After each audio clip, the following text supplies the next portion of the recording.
انت محتاج انك تطلع الشخصيه المرعبه اللي جواك. قول لي هتنجح ازاي وانت لسه بني ادم بتخاف من نفس الحاجات اللي بتخوفك، بتقع في نفس الوقعات اللي انت بتقع فيها، مش قادر على نفس الحاجات اللي انت ما انتش قادر بيها. لازم تبقى بني ادم تاني.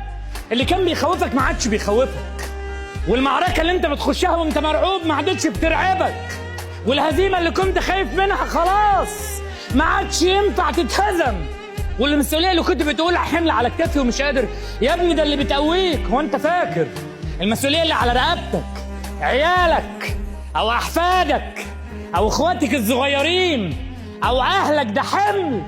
لا، ده اللي بيقويك، ده اللي مخليك تصمد وتحارب، ده اللي بيخليك وانت عايز تغادر الدنيا موجود. فحط الافكار دي جوه عقلك. بيمر عليك لحظات وانت مكسور تعبان، عادي، كلنا مر علينا ظروف صعبه، والله العظيم مر علينا ظروف لا يتحملها بني ادم. اتضايقت، عادي، قفلت على نفسك باب الاوضه، عاديين، عيطت لك شويه، ما انت بني ادم طبيعي، لكن ما تتكسرش.